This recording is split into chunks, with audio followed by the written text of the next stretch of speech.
Okey. Nah, nampak slide cikgu? Nampak tak slide cikgu? Tak nampak cikgu. Tak nampak cikgu. Tak nampak lagi?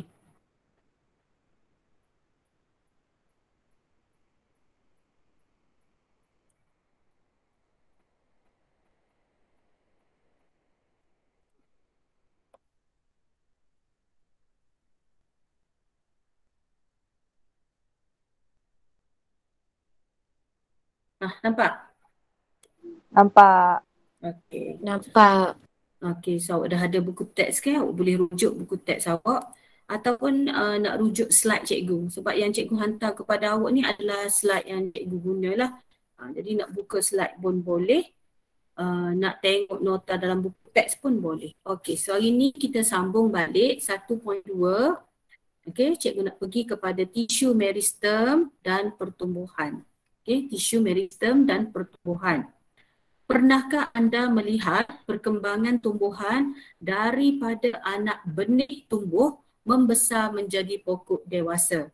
Jadi cikgu rasa di sini awak semua dah pernah tengoklah bila awak tanam biji benih sampai dia keluar jadi anak pokok sampai dia jadi pokok dewasa. Bahagian manakah yang tumbuh terlebih dahulu? Jadi kalau awak tengok bila awak tanam tu biji benih, apa yang keluar dulu? Apa yang keluar dulu? Pucuk. Siapa nak jawab? Pucuk. Tak dengar dia jawab ke? Pucuk. Pucuk dia.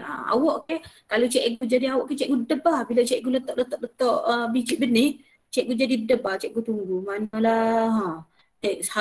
Setiap hari cikgu akan pergi pantau tengok. Biasanya biji benih kita dia ada tempoh-tempoh dia. Macam contoh kalau biji benih sawi dalam masa 7 hari dia akan keluar pucuk.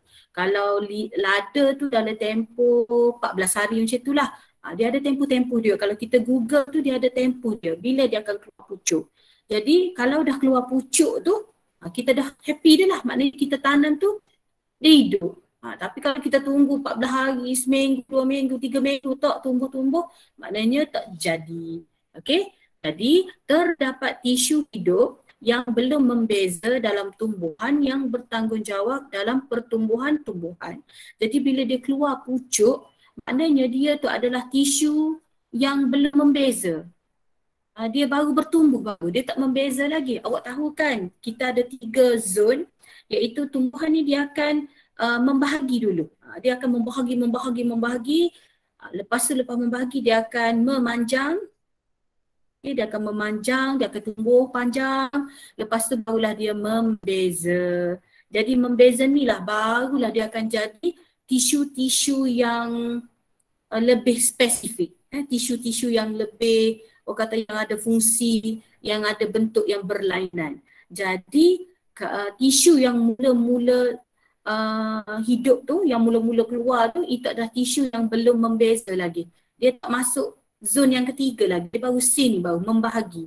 Jadi dia tidak membeza lagi dan ia bertanggungjawab dalam pertumbuhan-tumbuhan. Maknanya tisu tu adalah tisu yang mula-mula sekali yang yang tidak membeza lah.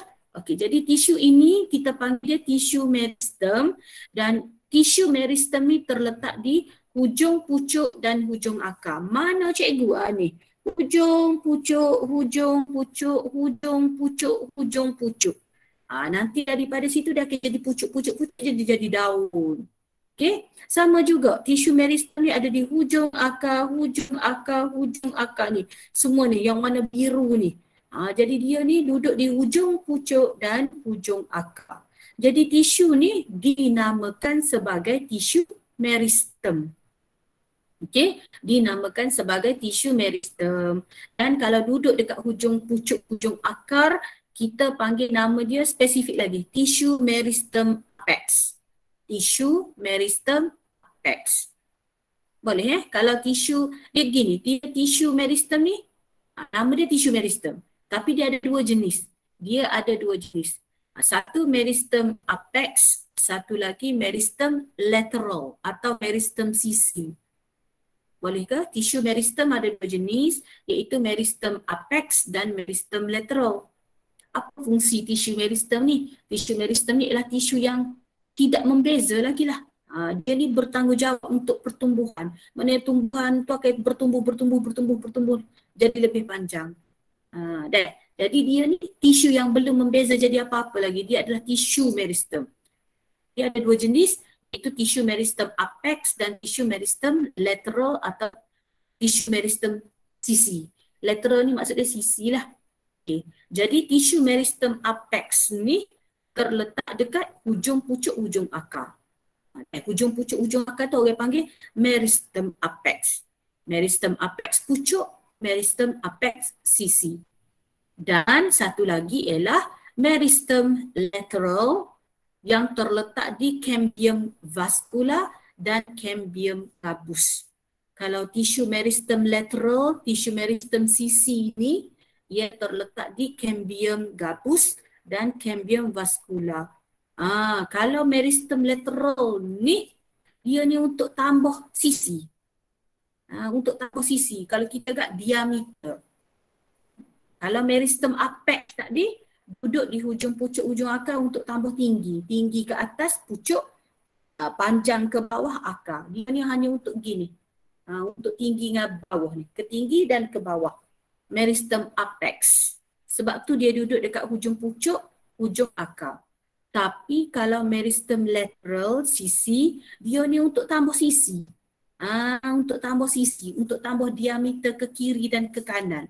Jadi dia ni duduk mana? Dia duduk dalam batai. Dia duduk dalam batai sebab nampak tak? Dia duduk dekat cambium gabus. Nampak cambium gabus, nampak dia di situ. Jadi dia nak pergi ke kiri dan ke kanan.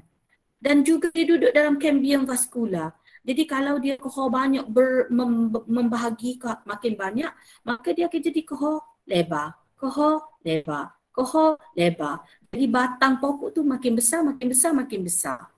Faham deh? Jadi kalau tisu meristem apex ni untuk tinggi ke atas, untuk panjang bawah.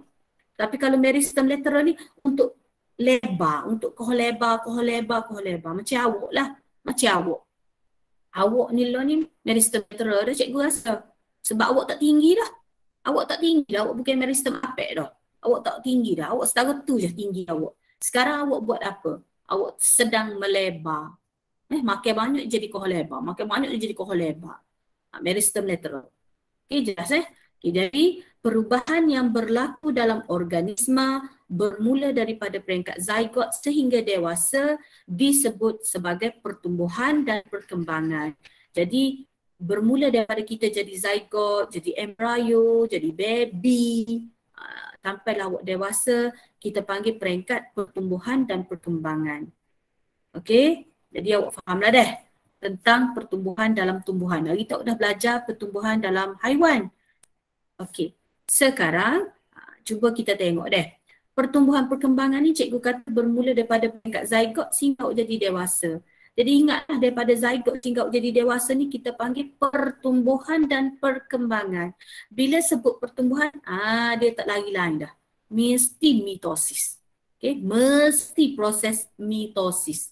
Pertumbuhan ke perkembangan ke dua-dua tu proses mitosis. Cuba kita baca gabung pertumbuhan ni. Okay, jadi pertumbuhan ni adalah proses kekal. Proses kekal adalah bila awak bertumbuh, awak kekal adalah kekal bertumbuh. Tidak berbalik. Awak tak boleh nak undur kelik dah, cikgu saya nak jadi baby balik. Tak boleh. Awak sudah bertumbuh, dia tidak berbalik dah. Okay, yang melibatkan pertambahan bilangan sel. Jadi bila awak sedang bertumbuh daripada peringkat zygot, jadi embryo, jadi baby, jadi dewasa, awak nampak tak berlaku pertambahan bilangan sel. Bilangan sel awak kohor banyak. Okey lagi. Saiz awak kohor besar. Isi padu dan jisim badan awak semakin bertambah. Dulu masa baby 12 kilo je. Sekarang lepas tu 20 kilo. Lepas tu sekarang lah ni 56 kilo. Nampak tak? Jisim awak dah bertambah. Maknanya awak sudah bertumbuh. Okey.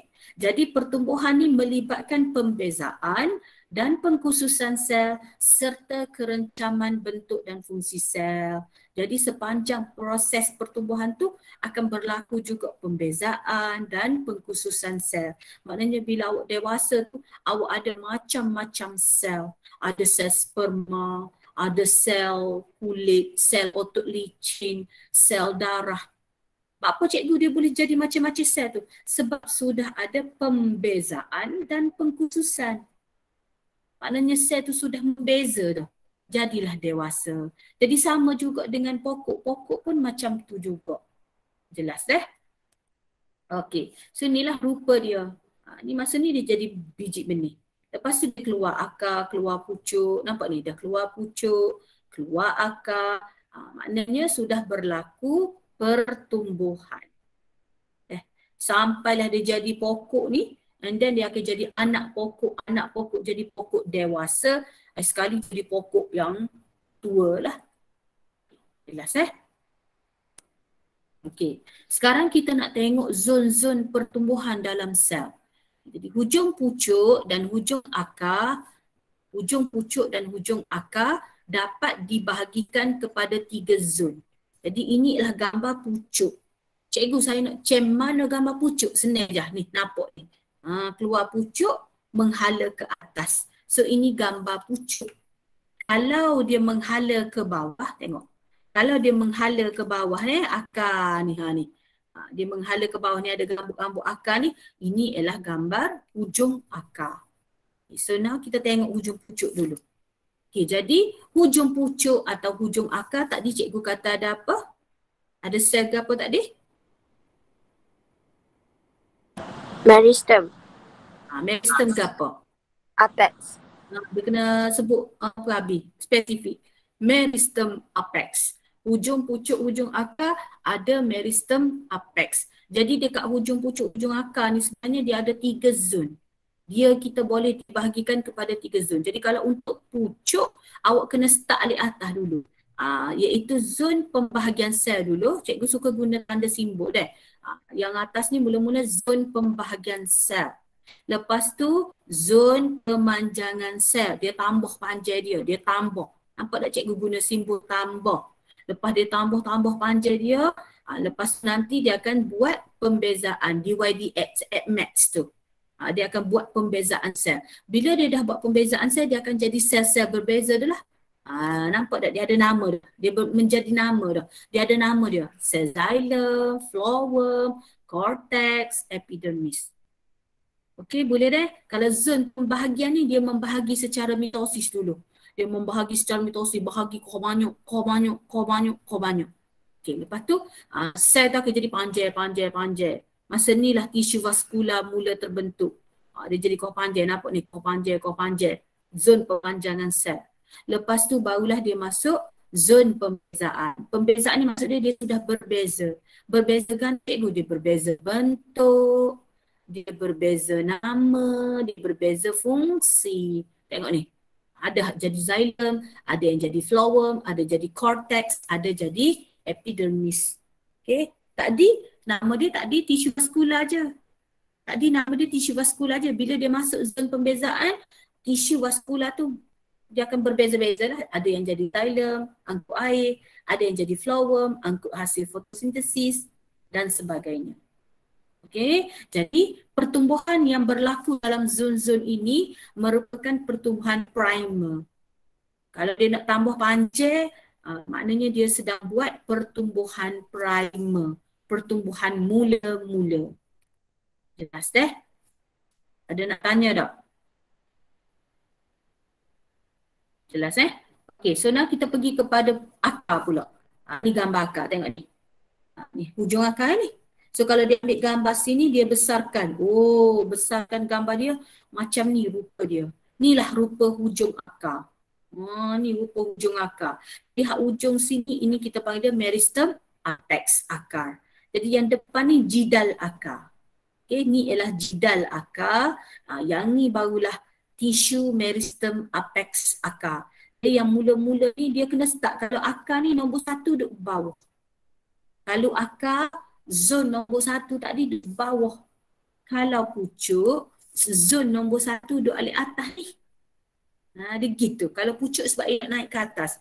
Jadi zon nombor 1 dia duduk atas. Kalau akar, zon nombor 1 dia duduk bawah ni. Apa? Zon pembahagian sel. Lepas tu dia akan masuk zon pemanjangan sel. Dia jadi panjang. Lepas tu barulah dia masuk zon pembezaan dydx. Okay, jadi bila dia membeza, ada yang jadi xylem, ada yang jadi flower, ada yang jadi rambut banyak ni, rambut akar, dan ada yang jadi cortex. Boleh kena tahu beza. Kalau pucuk, nombor 1 dia duduk di atas. Kalau akar, nombor 1 dia duduk di bawah. Okay, so now kita cuba tengok apa yang berlaku dalam setiap zon tu. Okay, kita pergi zon pembahagian sel dulu. Okay, boleh tak cikgu nak Fatihah baca untuk zon pembahagian sel? Boleh cikgu. Memang kena boleh. Tak boleh tak? Okay, zon pembahagian sel. Zon pembahagian sel berlaku pada meristem apex yang terdiri daripada sel-sel meristem yang giat membahagi secara mitosis. Tambahan bilangan sel menyebabkan peningkatan kepanjangan batang tumbuhan.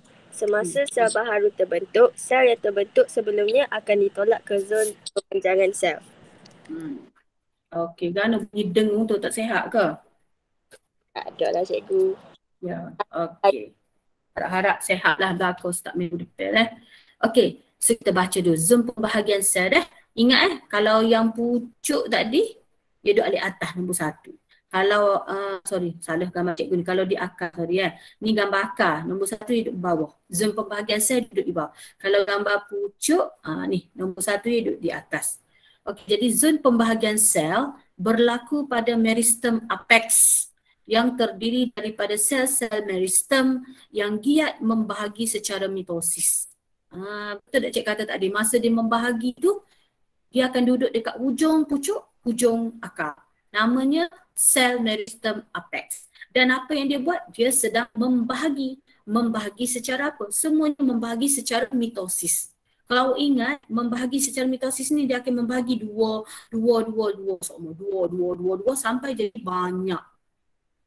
Pertambahan bilangan sel menyebabkan peningkatan kepanjangan batang tumbuhan. Betul lah. Jadi bila dia membahagi kau banyak, banyak, maka lama-lama jadi panjang lah. Jadi meningkatlah panjang batang. Apa cikgu? Yalah dia membahagi kau banyak, dia jadi kau atas, kau panjang. Banyak, kau bawah. Semasa sel baharu terbentuk, sel yang terbentuk sebelumnya akan ditolak masuk ke zon pemanjangan sel. Jadi bila dia kau banyak, dia akan tolak sel ni masuk dalam zon pemanjangan. Faham deh, bila benda tu kau banyak. Kau bayangkan mula-mula dia ada 2. Lepas tu jadi kau 2 sampai 100. Mestilah dia akan tolak sel tu masuk dalam zon pemanjangan. Jadi ingat deh, zon pembahagian ni ialah maksud dia membahagi secara mitosis. Jadi kau banyak, bila banyak dia akan tolak masuk dalam zon pemanjangan. Jadi sekarang kita nak baca zon pemanjangan pula. Okey, cikgu nak Nur Elisha baca.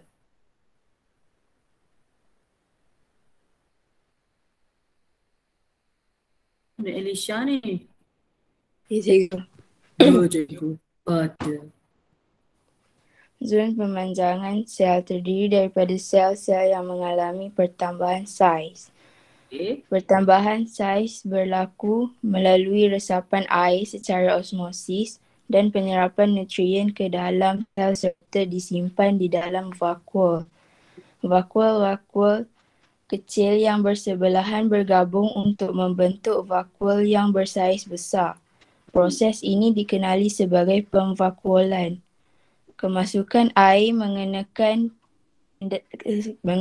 tekanan terhadap dinding sel lalu menolak, memanjang dan melebarkan sel. Okey. So sekarang kita fokus zon pemanjangan. Okay, zon pemanjangan ni terdiri daripada sel-sel yang mengalami pertambahan saiz.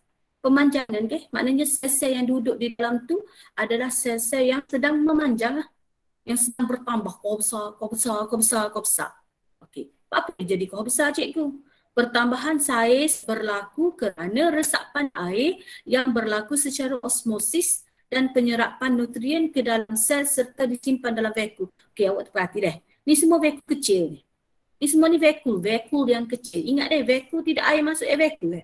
Okay, jadi masa dia sedang memanjang tu, air akan masuk dalam vakum ni. Air akan masuk dalam vakum. Masuk.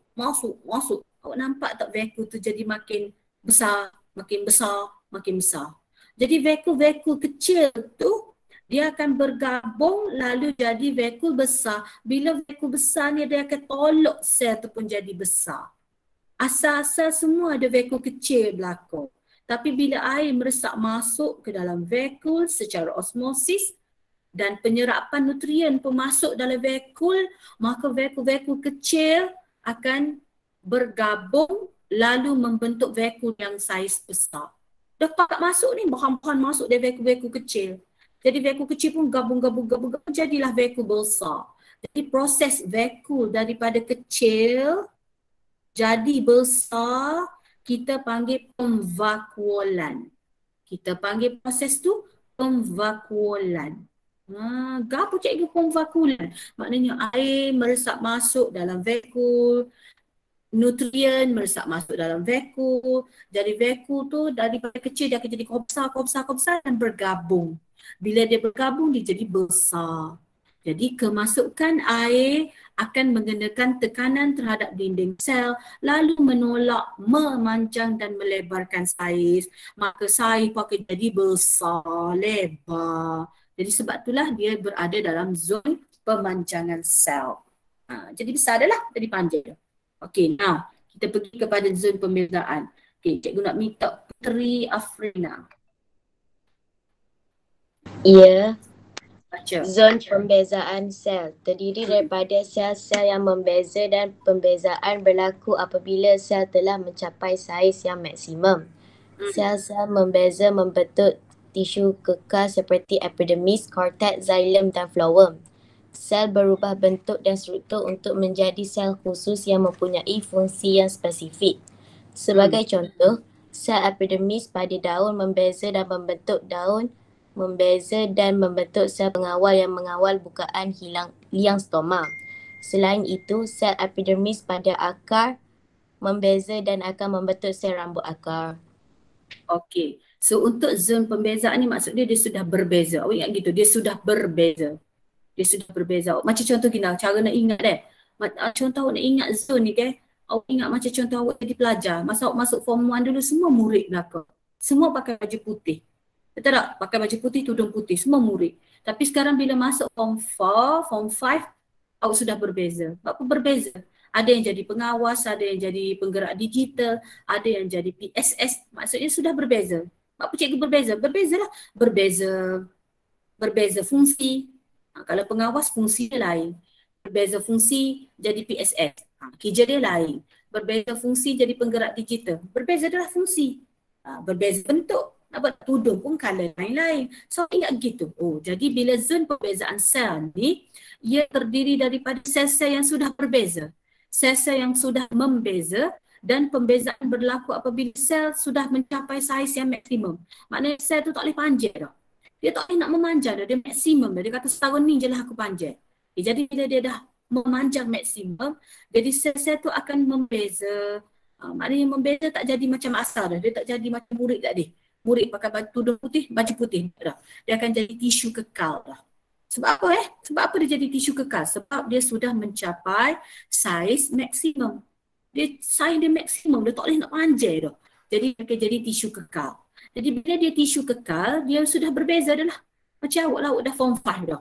Kalau jadi penggerak digital, orang tak akan buat dah awak. Awak jadi penggerak digital sampai habis form 5.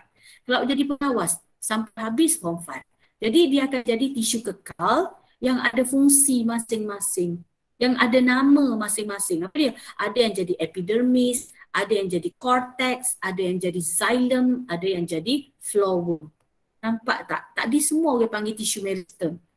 Tapi bila dia dah masuk tisu zon pembezaan, kita tak boleh nak panggil tisu meristem dah. Kita kena panggil nama dia dah. Apa dia? Epidermis, korteks, xilem, phloem. Sebab dia dah jadi tisu kekal. Dan sel ni akan berubah bentuk dan struktur untuk menjadi sel khusus. Awak kena faham molek ayat ni. Dia kata bila dia dah membeza, dia akan jadi sel yang sudah berubah bentuk, sudah berubah struktur, dia sudah jadi sel khusus yang mempunyai fungsi spesifik. Dia ada fungsi spesifik dah. Maksudnya kalau xylem, dia angkut air. Kalau phloem, angkut hasil fotosintesis. Nampak tak fungsi dia berbeza-beza dah? Okay. Sebagai contoh, sel epidermis pada daun membeza dan membentuk sel pengawal yang mengawal bukannya stoma.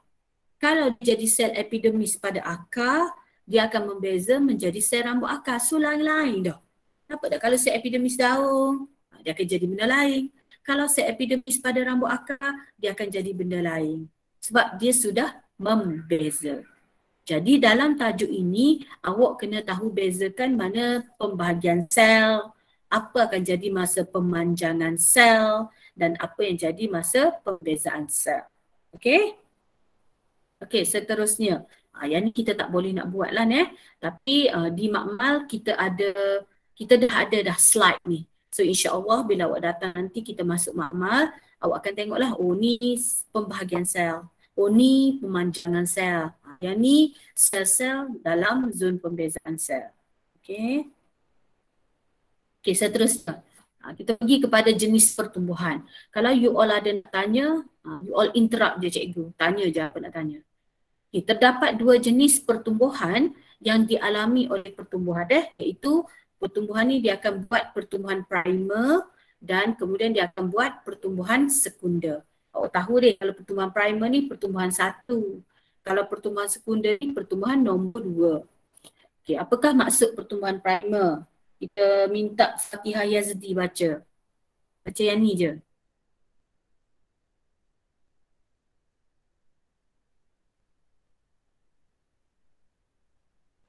Pertumbuhan primer merupakan pertumbuhan yang berlaku selepas pencambahan dan dialami oleh semua tumbuhan untuk menambah panjang batang dan akar.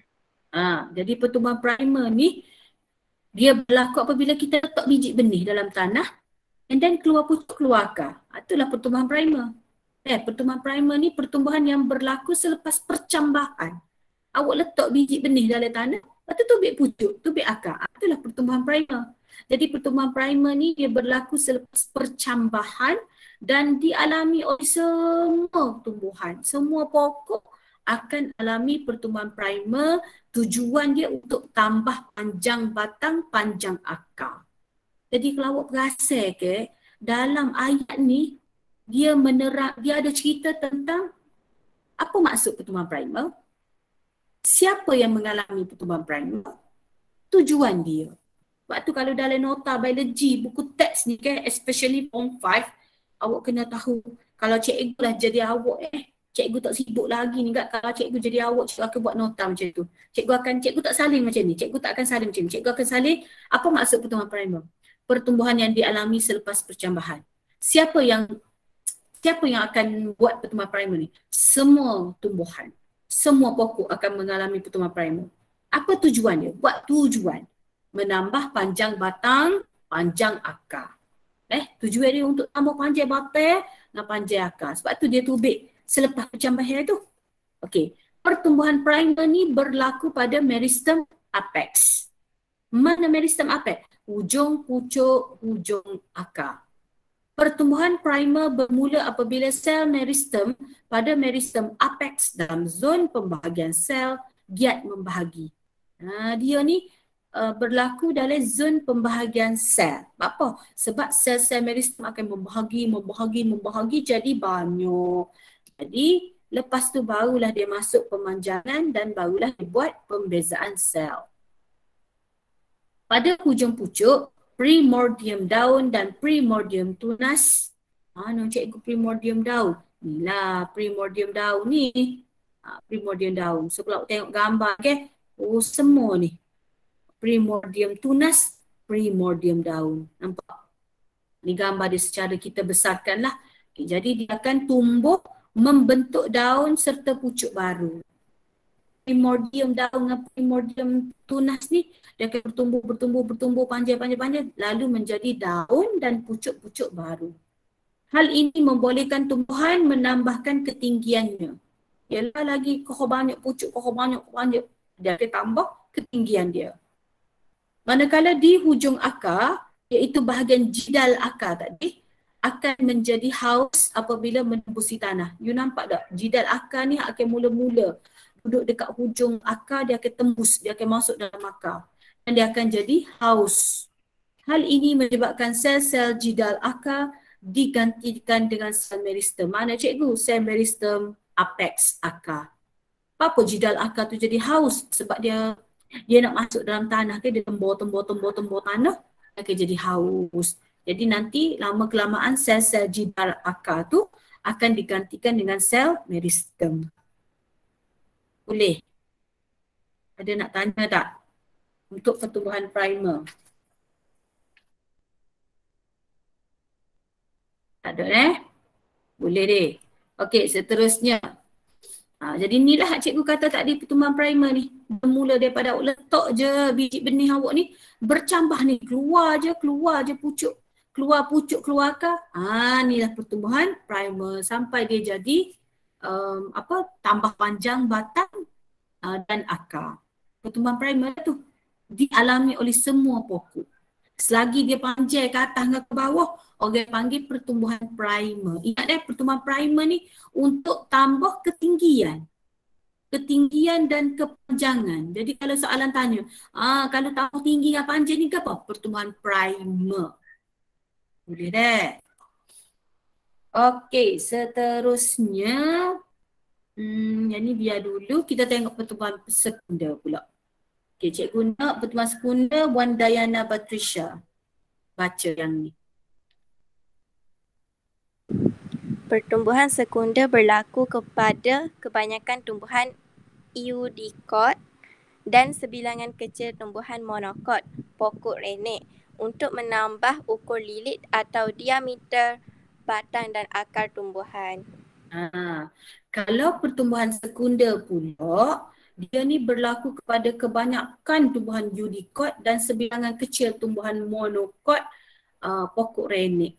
Apa cikgu monokot dengan eudikot ni? Monokot ni pokok-pokok renek. Tapi kalau eudikot ni pokok nyo, pokok durian, pokok hak ni lah besar-besar tu. Jadi pertumbuhan sekunder ni memang berlaku kepada kebanyakan tumbuhan eudikot dan sebilangan pokok-pokok rumput ni. Tujuan dia untuk apa? Kalau pertumbuhan primer, ingat primer tadi untuk tinggi dengan panjang. Primer tadi untuk tinggi dan panjang je. Tinggi ke atas, panjang ke bawah. Tapi kalau pertumbuhan sekunder ni untuk menambah ukur lilit. Ukur lilit. Kalau dulu batai tu besar ni. Lo ni batai tu besar ni. Lo ni batai nyo besar ni. Nampak tak? Kau besar. Ukur lilit dia. Jadi kalau untuk buat ukur lilit atau diameter batang dan akar nak tambah lebar, maka pokok tu buat pertumbuhan sekunder. Jadi awak kena faham kalau pertumbuhan primer ni untuk tinggi dengan panjang. Untuk tinggi dan panjang. Tapi kalau pertumbuhan sekunder untuk lilit. Contoh awak ni awak tak buat dah pertumbuhan primer. Awak ni masuk pertumbuhan sekunder dah. Contoh, cik kata contoh. Sebab awak sekarang sedang melebar. Boleh tak? Okay, jadi dia kata, dapatkah anda mengenal pasti tumbuhan eudikot yang hanya mengalami pertumbuhan primer? Cikgu kata tadi tumbuhan eudikot ni pacar pokok-pokok besar tu. Jadi soalan ni tanya, boleh ke awak kenal pasti tumbuhan eudikot hak buat pertumbuhan primer je? Dia tambah panjang tinggi je. Tapi dia tidak jadi besar, lebar. Jadi dia kata tumbuhan tidak berkayu seperti tumbuhan herba tidak mengalami pertumbuhan sekunder. Jadi jenis pokok-pokok yang herba tapi batang dia tak berkayu, maka dia adalah tumbuhan eudikot. Jadi dia hanya buat panjang dan tinggi je. Dia tak buat pertumbuhan primer. Pertumbuhan sekunder terhasil daripada pembahagian sel meristem lateral. Ingat tak dia? Kalau pertumbuhan sekunder ni dia sel meristem lateral. Dia bukan meristem apex. Apex ni untuk tambah panjang dan tinggi. Kalau pertumbuhan sekunder, dia melibatkan sel meristem lateral yang terdapat di batang dan akar. Dan meristem dia terdiri daripada cambium vascular. Mana cikgu cambium vascular ni? Warna hijau ni. Dan cambium gabus. Mana? Ni. Deh. Dia bukan phloem, dia bukan dia bukan meristem apex.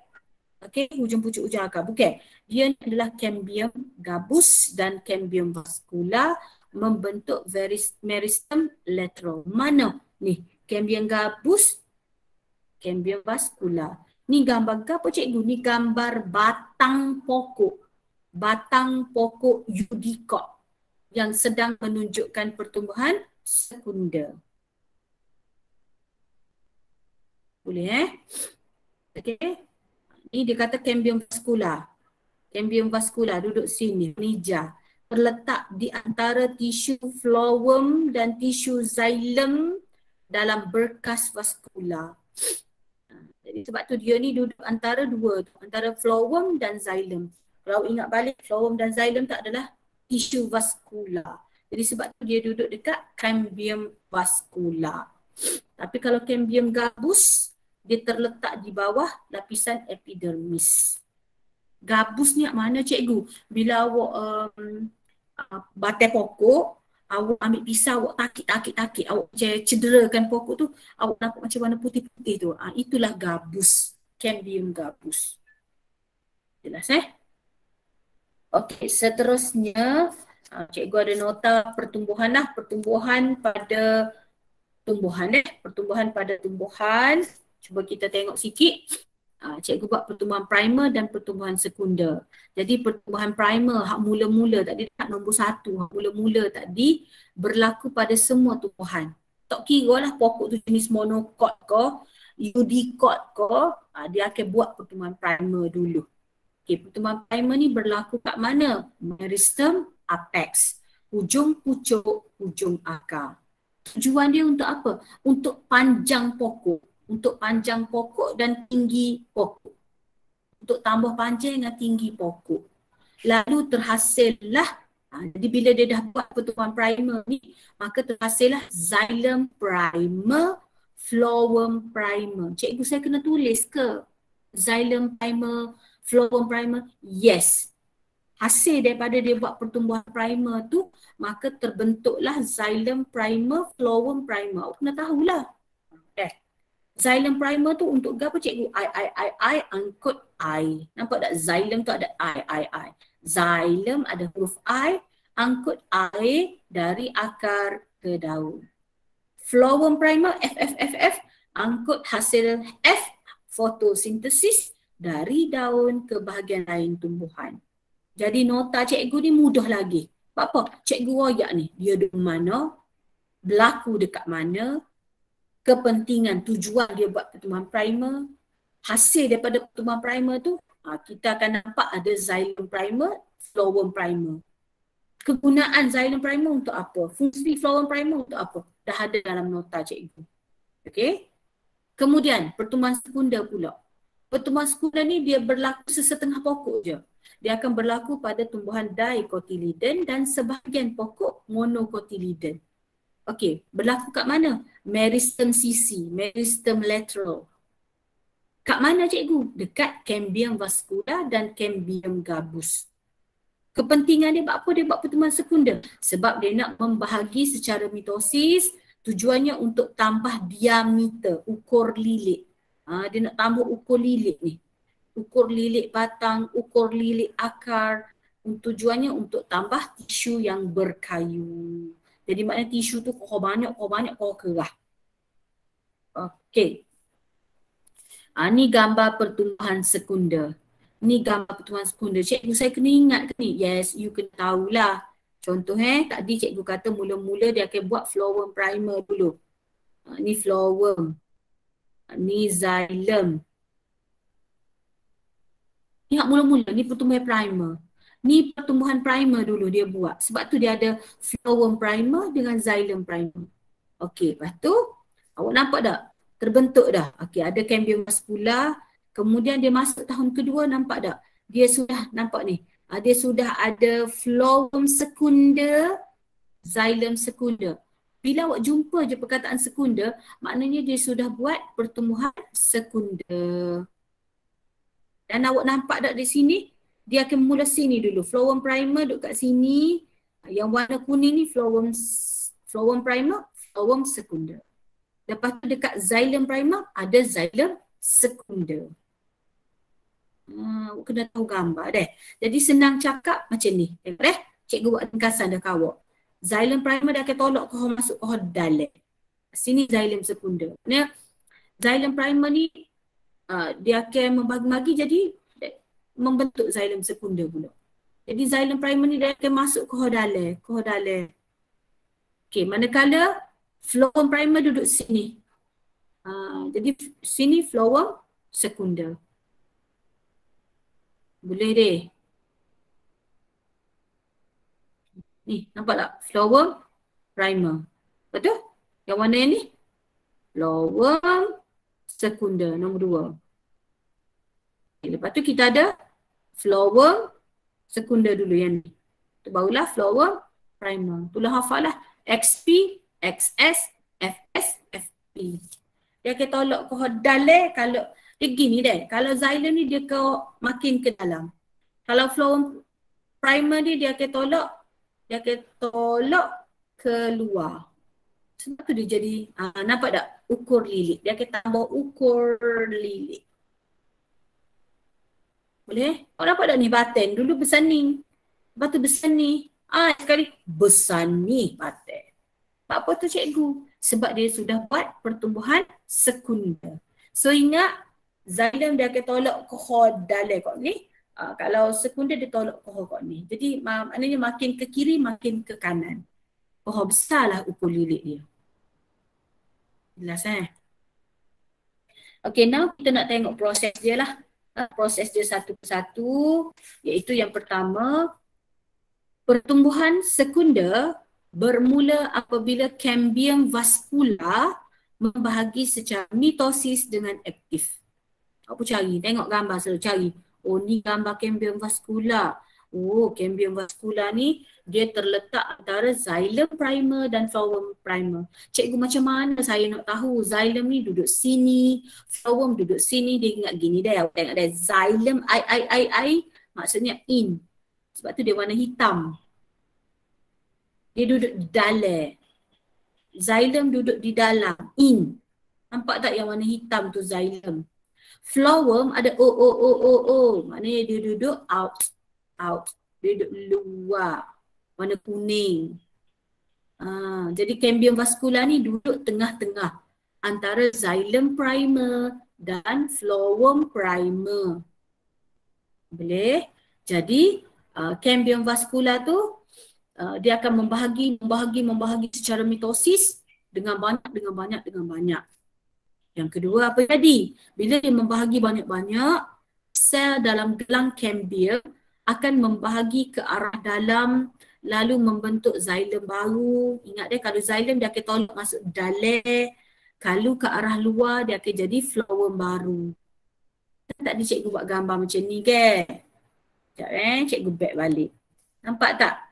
Xylem dia akan tolak ke dalam, masuk ke tengah. Phloem dia akan tolak ke luar. Okey, jadilah xylem sekunder, phloem sekunder. Tadi dia jadi xylem primer. Tapi sebab sel-sel dalam cambium vascular tu membahagi, maka dia akan tolak xylem jadi xylem baru. Dia tolak keluar jadi phloem baru. Maka xylem baru akan jadi xylem sekunder. Phloem baru akan jadi phloem sekunder. Awak kena ingat ni, xylem tu dia tolak ke dalam. Phloem dia tolak keluar. Okay, nombor 3. Apabila mengalami pertumbuhan sekunder, xylem primer ditolak masuk ke arah dalam. Dalam tu ke mana cikgu?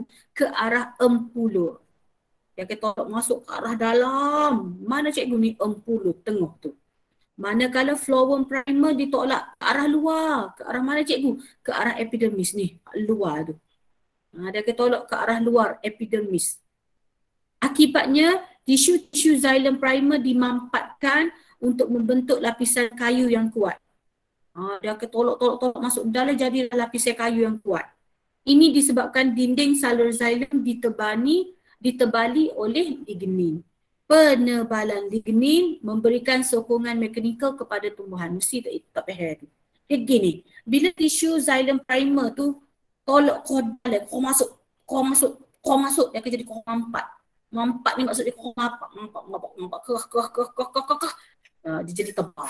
Tebal buat apa? Sebab dia ada lignin. Jadi kayu tu jadi kau kerah, dia akan memberi sokongan kepada pokok. Okey. Manakala, dia kata lagi, apabila lapisan xylem sekunder dimampatkan, berlaku pertambahan lilitan batang dan menyebabkan epidermis batang meregang serta retak. Jadi bila kalau flower pula dia akan tolak ke luar ni. Tolak pergi ke luar, tolak. Hak dalam ni pula jadi koh mampat. Jadi batang tu jadi koh besar. Berlaku pertambahan lilitan batang. Maknanya batang tu akan tolak dalam lagi, tolak luar lagi.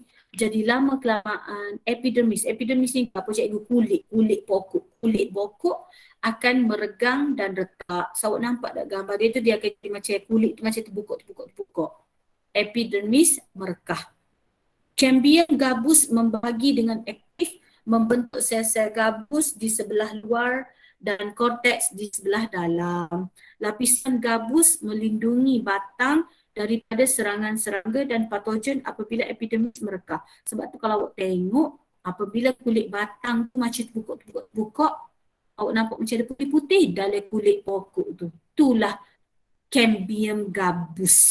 Itulah lapisan gabus untuk melindungi batang daripada serangan serangga dan patogen apabila epidermis kulit merekah. Jadi untuk proses ini tolong baca sendiri balik. Tolong baca sendiri. Cikgu ni hanya boleh menerangkan kepada awak. Yang nak faham, yang nak baca tu bukan cikgu. Itu tugas awak. Cikgu menerangkan supaya proses tu nampak satu-satu. Tapi yang membaca, yang memahamkan, yang menghafalnya ialah awak. Awak marilah cikgu lain pun, cikgu smash ko, cikgu mana pun, kalau dia hanya boleh mengajar awak. Yang memahamkannya ialah diri awak sendiri. Yang menghafalnya awak sendiri. Jadi awak baca ikut proses. 1, 2, 3, 4. Sambil tu awak tengok rajah dia dengan label dia. Barulah awak faham. Tu cara nak belajar. Form 5 ni tak ada cara dah. Memang belajar pokok je. Awak tak jumpa dah haiwan-haiwan ni. Okey. Boleh dah? Nanti you baca sendiri pula. Tak faham juga tanya cikgu. Okey, itu untuk batang. Sebab tu cuba awak ingat, cuba awak bayangkan pokok balok. Pokok apa-apalah, pokok besar-besar, pokok pau ko, pokok durian ko. Awak nampak ke batang dia, kulit dia tu macam merekoh-merekoh gitu. Itulah apa dia merekoh tu cikgu? Kulit dia tu macam terbukuk-bukuk tu.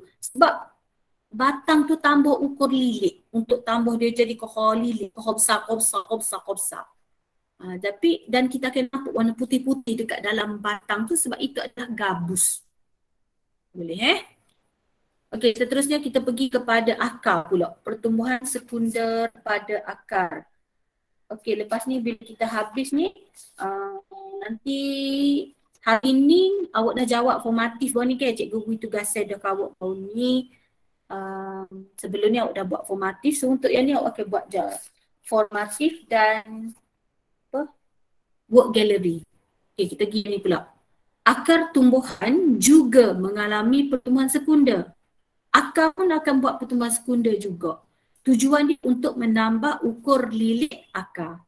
Untuk tambah ukur lilit akar. Proses pertumbuhan sekunder pada akar serupa dengan pertumbuhan sekunder pada batang. Apa cikgu kata gitunya? Sama je. Tengok deh.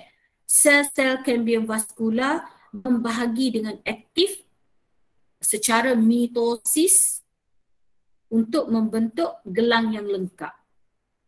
Okey, Harris, sel kambium vaskular, dia membahagi secara mitosis, lalu jadi gelang yang lengkap. Tengok ada gelar dia tu, kambium vaskular tu. Ada gelar lengkap dah. Okay. Sel-sel dalam gelang kambium membahagi ke arah dalam untuk membentuk xylem sekunder, dan kalau ke arah luar dia membentuk phloem sekunder. Macam cikgu kata tadi, kalau ke arah dalam dia akan jadi xylem sekunder. Kalau ke arah luar, dia akan jadi phloem sekunder. Dia memang gitu, bakter. Kau pokok kau macam tu. Awak kena ingat, kalau ke arah dalam, xylem sekunder. Kalau ke arah luar, dia akan jadi phloem sekunder. Disebabkan aktiviti kambium vaskular, akar akan jadi semakin tebal. Sebab dia kau banyak sel, dia jadi kau tebal. Kambium gabus yang terletak di bawah epidermis membahagi dengan aktif untuk membentuk sel-sel gabus.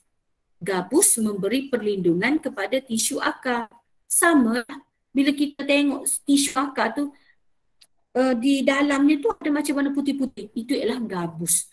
Tujuan gabus untuk beri perlindungan kepada tisu akar. Boleh dah? Tengok sini lah. Nampak ni? Sekali dia akan jadi xylem sekunder dia ni. Masuk ke arah dalam.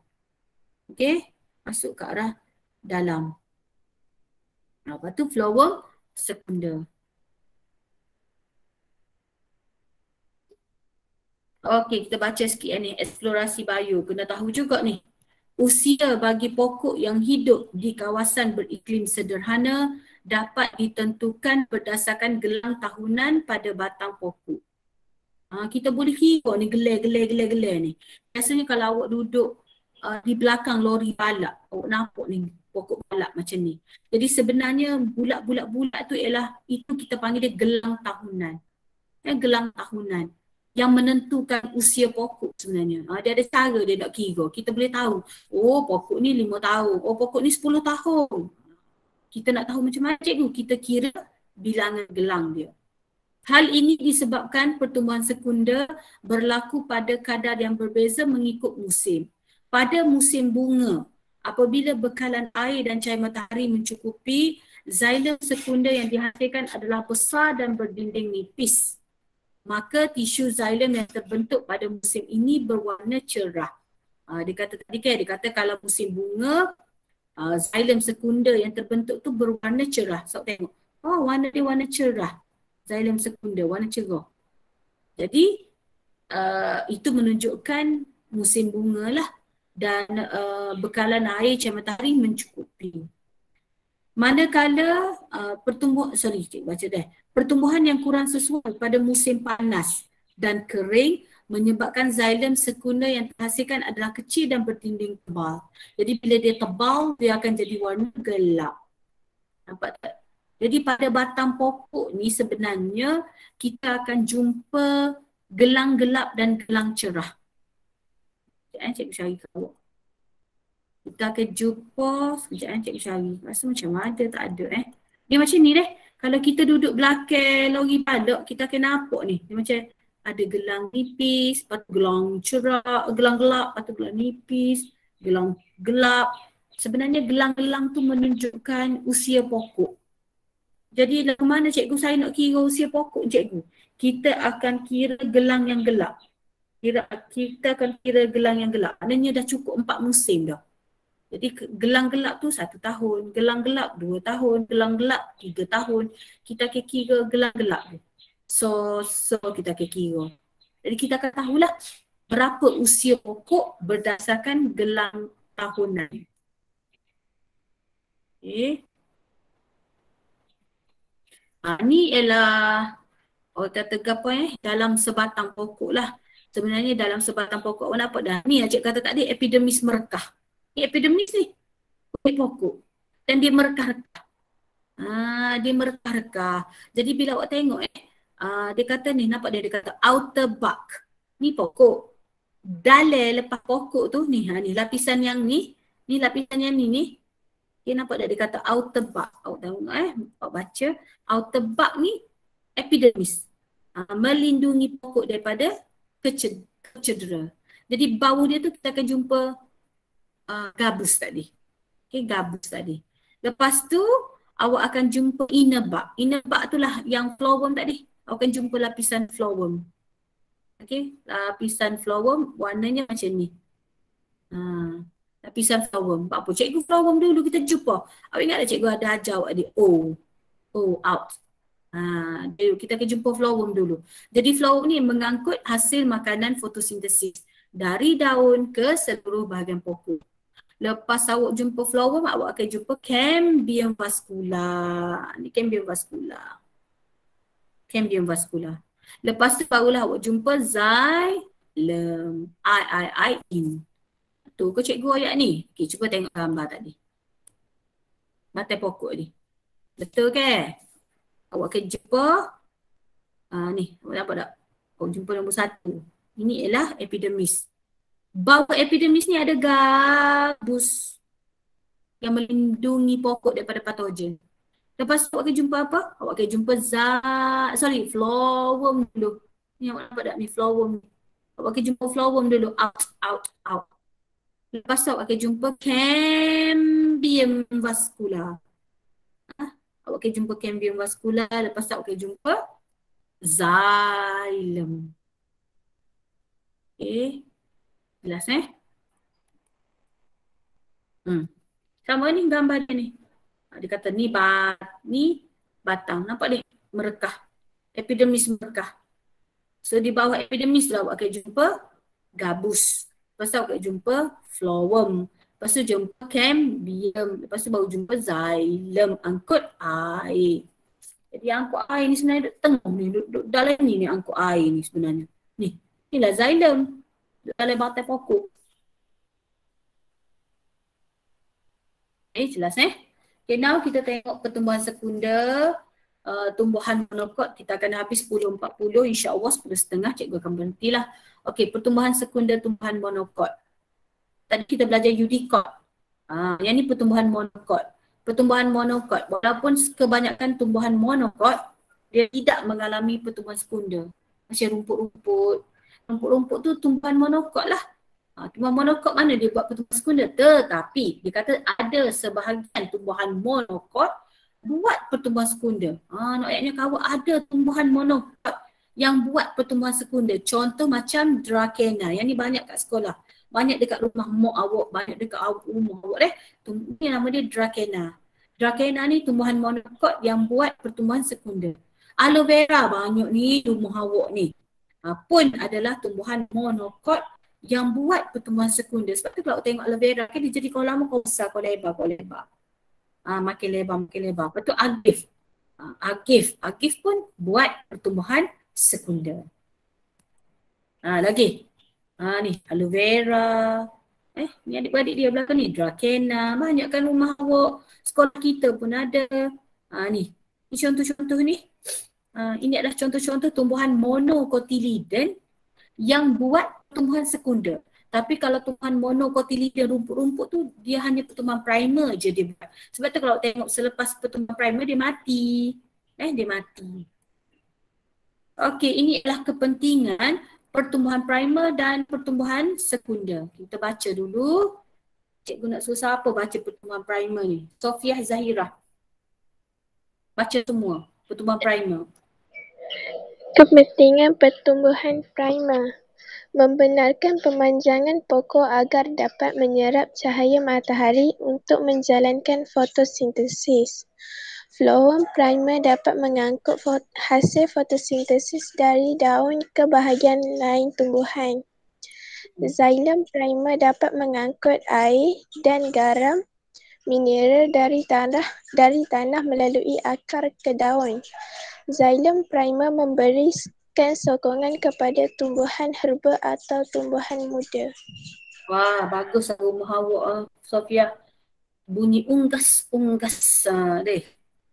Bunyi unggas dan haiwan-haiwannya seronok di kampung. Okey, kita tengok apa kepentingan pertumbuhan primer. Ingat tak tadi cik kata pertumbuhan primer ni untuk tambah panjang dan tinggi pokok. Panjang dan tinggi. Panjang ke bawah, tinggi ke atas pertumbuhan primer. Jadi apa kepentingan pertumbuhan primer? Mestilah sebab bila dia tinggi untuk membenarkan pemanjangan pokok Jadi bila dia panjang, dia dapat menyerap cahaya matahari untuk menjalankan fotosintesis. Okey. Kan hasil daripada pertumbuhan primer tadi tidak flowworm primer. Jadi flowworm primer, flowworm FFF dapat mengangkut hasil fotosintesis dari daun ke bahagian lain tumbuhan. Lepas tu xylem primer. Xylem primer III mengangkut air dan garam mineral dari tanah melalui akar ke daun. Dan selain daripada itu, xylem primer memberi sokongan. Sebab apa? Sebab bila dia angkut air, pokok tu dapat sokongan. Pokok tu akan stabil lah, pokok tu segar. Jadi dia ada sokongan untuk tumbuhan herba atau tumbuhan muda. Tu kalau kepentingan tumbuhan primer. Okey, kita tukar orang lain pula. Pertumbuhan sekunder. Husna Atirah. Kepentingan pertumbuhan sekunder memberikan kestabilan kepada tumbuhan dengan menambah diameter batang dan akar agar bersesuaian dengan ketinggian tumbuhan, memberikan sokongan mekanikal kepada tumbuhan, menghasilkan lebih banyak tisu xylem dan tisu flowworm, menghasilkan tisu xylem dan flowworm secara berterusan bagi menggantikan tisu xylem dan flowworm yang tua dan rosak, menghasilkan kulit kayu yang kuat dan tebal yang memberikan perlindungan kepada pokok terhadap kehilangan air yang berlebihan, kecederaan fizikal dan serangan patogen. Mampu hidup lebih lama dengan meningkatkan peluang menghasilkan biji benih dan membiak. Okay. So ingat dah tadi cik kata pertumbuhan sekunder ni untuk tambah lilit. Tambah lilit batai. Dia jadi kohor besar batai, kohor besar batai, kohor besar batai. Okey, jadi fungsi itu mestilah untuk memberi kestabilan kepada tumbuhan. Sebab apa? Cikgu dia stabil. Stabil lah sebab dia jadi kohor besar dah batai. Tadi dia kecil je. Sekarang dia dah stabil lah. Sebab dia menambah diameter batang dan akar. Batai dia jadi kohor besar, akar dia jadi kohor besar, sesuai dengan ketinggian. Maka pokok tu jadi stabil. Okay, yang kedua, bila dia stabil, dia dapat memberi sokongan mekanikal kepada tumbuhan. Maksudnya pokok tu kalau mari ribut pun tak jatuh dah lah. Kalau mari angin kuat pun dia tak cabut dah. Sebab apa? Dia stabil. Dia sokongan mekanikal dia kuat dah. Okey, lepas tu pertumbuhan sekunder ke dia jadi xylem sekunder, flowworm sekunder. Maknanya menghasilkan lebih banyak tisu xylem, lebih banyak tisu flowworm. Menghasilkan tisu xylem dan flowworm secara berterusan untuk menggantikan tisu xylem dan flowworm yang tua dan rosak. Dia ganti dah lah tisu xylem yang rosak-rosak tu. Dia lagi menghasilkan kulit kayu yang kuat. Dia mampat, cikgu kata dia jadi kohor mampat. Maka kulit kayu tu kohor kuat, kohor tebal, kohor kuat, kohor tebal. Memberikan perlindungan kepada pokok terhadap kehilangan air berlebihan, kecederaan fizikal dan serangan patogen. Cikgu buat apa begitu lah. Gabus dia kohor tebal. Jadi bila gabus kohor tebal, awak takik, awak ambil pisau, potong batang pun payuh dah. Payuh dah awak nak tebal pokok. Dulu awak guna parai je. Tak boleh dah terjadi dah. Parai pisau tak jadi. Kena ambil gergaji dah. Nampak tak? Ayatnya sebab dia dah tebal. Jadi dia memberi perlindungan lah kepada pokok tu terhadap kehilangan air, terhadap kecederaan fizikal, terhadap serangan patogen. Jadi bila dia kohor besar, kohor tebal kulit kayu, maka pokok tu mampu hidup lama. Jadi bila dia kohor lama hidup, maka dia ada peluang untuk membiak kohor banyak. Yalah kalau macam pokok tu hidup 10 tahun. 10 tahun tu juga dia tabur biji benih dia. Jadi makin lama dia boleh membiak. Jadi kalau untuk esei lah kalau tajuk ni dia biasanya naik untuk esei, awak kena hafal satu persatu ni poin ni. Hafal ni, kena tahu beza. Apa kepentingan pertumbuhan sekunder dengan primer. Okay dah? Okay, yang ni tak perlu buat lah. Okay, kita pergi kepada perbandingan. Okay, and then lepas perbandingan ni, cikgu nak awak buat buat yang ni lah praktis formatif 1.2 and then kena buat work gallery. Tahu work gallery? Apa dia work gallery ni Aina Najihah? Cikgu suruh tulis istilah bio. Cikgu nak work gallery ni awak cari istilah bio. dalam 1.2. Itu 1.1 dah kan. Awak carilah macam contoh UDCODE. Awak cari maksud dia. Maksud ni awak boleh Google. Cik kata dah kan, maksud ni awak boleh Google ataupun awak cari dalam sekejap cik balik sekejap. Dekat belakang ni ada glosari muka surat 293. Kadang-kadang ada di muka surat 293. Cikgu tak ada lah cikgu, awak Google. Dan bila Google, pastikan Google yang bahasa Melayu atau bahasa Inggeris saja. Cikgu tak nak yang bahasa Indon. Please deh. Tahun lepas banyak pengajaran cikgu dapat daripada pokok awak ni. Bila awak buat, awak cari apa-apa, awak suka kepada bahasa Indon. Sorry deh. Kita tak kira deh bahasa Indon tu tak nak. Maknanya awak kena cari istilah dengan maksudnya. Okey? Okey, cikgu sambung sikit lagi. Kita pergi kepada perbezaan. Okey, yang ni perbandingan. Bila sebut perbandingan, dia kena ada persamaan dan perbezaan lah. Okay, jadi bila ada persamaan, dia kena start ayat dengan kedua-dua. Jadi apa persamaan pertumbuhan primer dengan sekunder? Jadi dia kedua-duanya tujuan dia untuk apa? Untuk tingkat saiz tumbuhan secara tetap. Untuk meningkatkan saiz. Kenapa cikgu meningkatkan saiz? Untuk jadi kohor panjang, kohor lebar, kohor tinggi. Yalah tu. Dua-dua tu untuk meningkatkan saiz. Kedua-dua pertumbuhan berlaku pada tumbuhan berkayu. Betul lah pertumbuhan pokok kayu, pokok pau, pokok lima, pokok nyo, pokok balok. Dia buat dua-dua. Pertumbuhan primer dan sekunder. Kalau kata rumput buat pertumbuhan primer sahaja. Deh. Kedua-dua pertumbuhan melibatkan pembahagian sel secara mitosis. Sebab bila dia bertumbuh tu maknanya dia buat mitosis. Itu persamaan dia. Okey, daripada perbezaan dia, tisu meristem mana yang terlibat? Kalau pertumbuhan primer, tisu meristem apex. Kalau pertumbuhan sekunder, meristem lateral. Gapo cikgu? Cambium vascular dan cambium gabus. Boleh Okay, kemudian yang kedua. Bahagian tumbuhan mana yang mengalami pertumbuhan? Kalau pertumbuhan primer, hujung akar, hujung pucuk. Ataupun dia kata berlaku pada batang dan akar di bahagian tumbuhan yang lebih muda. Kalau cikgu terus dia pergi. Hujung pucuk, hujung akar. Okay, kalau pertumbuhan sekunder, berlaku pada pertumbuhan primer yang telah terhenti pada batang dan akar yang telah matang. Okay, maknanya dia berlaku pada pertumbuhan primer. Maknanya dia dah buat pertumbuhan primer dan dia berhenti. Jadi dia akan sambung dekat situ lah. Dia akan sambung dekat pertumbuhan primer yang telah berhenti dekat hujung pucuk, hujung akar. Arah pertumbuhan. Kalau pertumbuhan primer kan cikgu kata arah ke atas dan ke bawah. Maknanya memanjang lah. Kalau arah pertumbuhan sekunder ni dia ukur lilit. So ukur lilit ni kita panggil jejari. Okay, kesan pertumbuhan. Apa dia nak buat pertumbuhan primer cikgu? Jadi bila dia buat pertumbuhan primer, dia ni untuk tambah panjang batang, kalau cikgu buat mudah je, tambah panjang pucuk dengan hujung akar. Nak tambah panjang hujung pucuk, hujung akar. Kalau pertumbuhan sekunder ni untuk tambah ukur lilit. Maknanya dia jadi kohor lebar.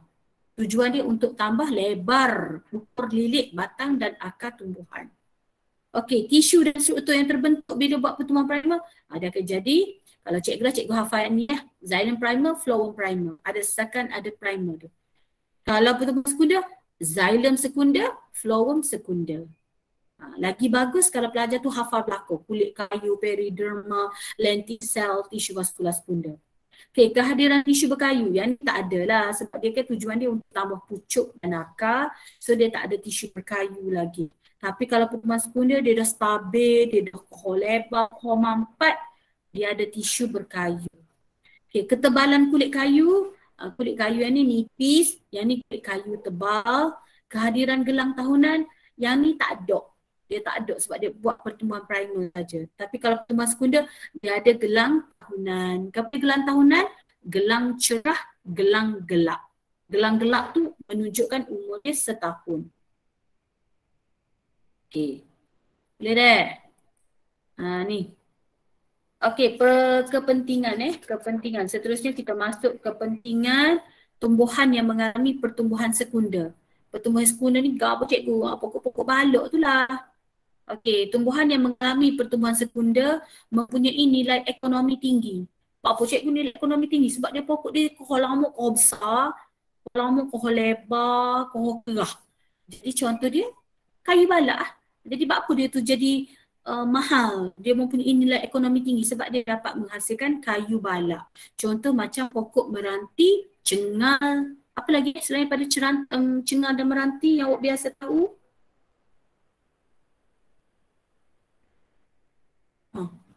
Meranti. Awak belajar ke dalam geografi, cengal. Ke apa lagi Siapa boleh tolong cikgu? Jenis-jenis kayu balak. Senyap belakang. Jenis-jenis pokok balak. Apa lagi Cikgu pun lupa dah sebab lama tak ambil job. Senyap belakang. Siapa boleh bantu cikgu?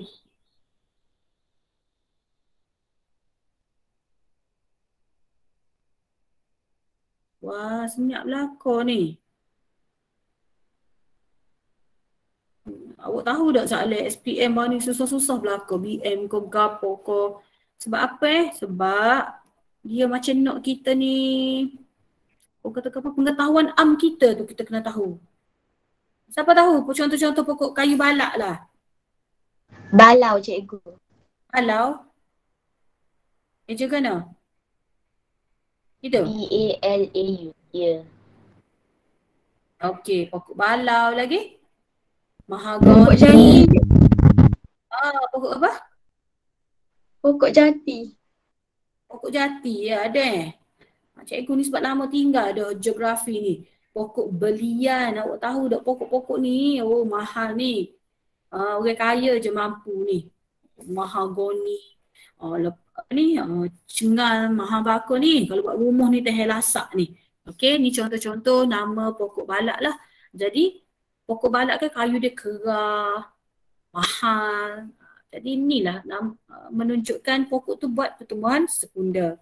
Okey, lagi dia kata tumbuhan yang mengalami pertumbuhan sekunder mempunyai kayu yang kuat dan keras. Tumbuhan ini sesuai digunakan sebagai struktur rumah, bot, perabot, pagar, pintu dan lain-lain. Sebab tu kalau perabot kayu betul mahal Kak. Okey, yang kedua, kehadiran gelang tahunan menyebabkan perabot kelihatan menarik dan dapat dijadikan barang perhiasan. Nampak ni? Kita ada nampak era kayu tu. Jadi kalau awak dapat buat, awak beli tabletop ke apa yang ada gelang, nampak gelang tu, mahal tu. Sebab dia kelihatan menarik. Okey, kayu dan kulit kayu sesetengah tumbuhan seperti contoh pokok merawan, Hopia species dan meranti dapat menghasilkan resin dan minyak. Bahan-bahan ini dapat dikomersialkan untuk dijadikan varnis, bahan pelekat, minyak wangi dan ubat-ubatan. Sebab tu kan orang masuk dalam hutan cari pokok-pokok untuk dapatkan minyak. Minyak tu dibuat minyak wangi, ubat-ubatan dan sebagainya. Okey, lagi tumbuhan berbunga pula dapat dijadikan sebagai tumbuhan hiasan. Pokok-pokok berbunga, pokok bunga raya apa semua tu pokok yang membuat pertumbuhan sekunder lah. Sebab tu kalau tengok pokok bunga raya ni lama dia tumbuh sampai besar. Ya dah tu. Pokok apa lagi? Pokok alamanda sampai besar. Ya dah tu dia buat pertumbuhan sekunder.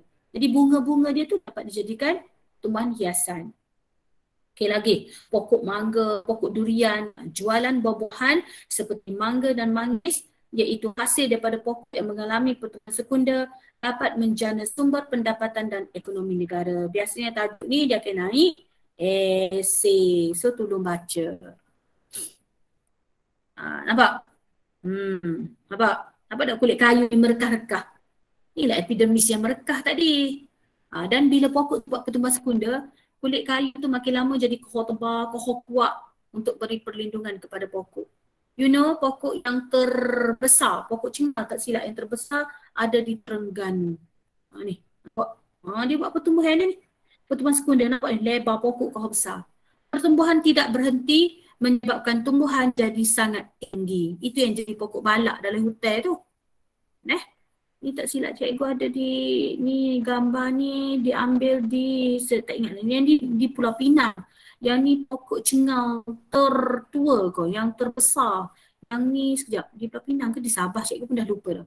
Yang ni pokok tertua. terbesar ada di Cengah di Terengganu rasanya kalau tak silap. Cikgu pun lupa. You all boleh Google deh. Dan ada satu jenis lagi tertua dan terbesar pokok jenis apa ada di Kelantan. Di Gua Musang. Deh. Okey, kita tengok soalan yang ni awak nak kena buat hari ni. Namakan 3 zon pertumbuhan sel. Zon kita ialah zon, kena start dengan zon pembahagian dulu deh. Zon pembahagian, zon pemanjangan, zon pembezaan. Okay, nombor 2, rajah di bawah menunjukkan keratan rentas batang sejenis tumbuhan yang mengalami pertumbuhan sekunder. Labelkan. Kalau awak ada kemudahan photostat, awak guna photostat pada printer tu. Tampalkan gambar ni and then labelkan. Labelkan apa? Xylem primer, phloem primer, xylem sekunder, phloem sekunder. Macam ni. Kalau tak ada, lukis. Okey, soalan B. Huraikan pembentukan xylem sekunder dan xylem primer. Yang ni you all tiru je. You all tiru yang mana? Cikgu tak nak tiru jawapan. Jawapan buku teks tu tak cantik. Kalau awak tiru bodoh-bodoh gitu buka sekolah, cikgu pulang perut awak. So cikgu nak yang ni. Awak ambil yang ni. Jawapan dia duduk sini. Ni. 1, 2, 3, 4. 1, 2, 3, 4. Cikgu nak buat saling yang tu tadi. Okay, seterusnya soalan.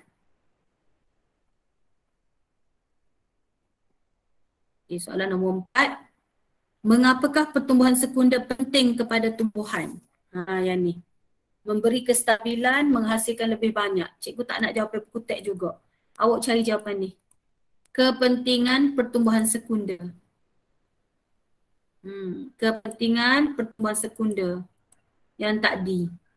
Ni. Ambil jawapan dia belakang. Cikgu tak say jawapan buku teks. Dengar dah 5 bina tak boleh buat perangai macam kelas lain. 5 bina kena banyak menulis sebab awak kelas harapan. So cikgu tak nak ambil jawapan buku teks. Awak kena ambil jawapan ni semua, saling. Memberi kestabilan, beri sokongan mekanikal, menghasilkan lebih banyak tisu xylem phloem, menghasilkan tisu xylem phloem secara berterusan untuk ganti phloem tua yang rosak. Okay, saling belakang tu. Okay, kemudian, last sekali. Pertumbuhan sekunder tumbuhan menyokong pertumbuhan primer tumbuhan dengan menggunakan pengetahuan biologi anda, sokong pernyataan di atas. Okey, kita baca. Dia kata pertumbuhan primer tumbuhan berkayu diikuti dengan pertumbuhan sekunder. Maknanya dia gini soalan ni tanya. Bila pokok tu buat pertumbuhan sekunder, dia dapat sokong pertumbuhan primer. Sebab pertumbuhan sekunder tu tambah diameter, tambah ukur lilit. Jadi bila semakin besar diameter, semakin banyak ukur lilit, maka semakin meningkat pertumbuhan, maka semakin bertambah tisu vaskular dan tisu gabus. Jadi sebab tu dah dia menggantikan pertumbuhan primer. Yang nombor 4 ni awak boleh ambil jawapan buku ni. Okey, ada apa-apa nak tanya tak sebelum kita berakhir?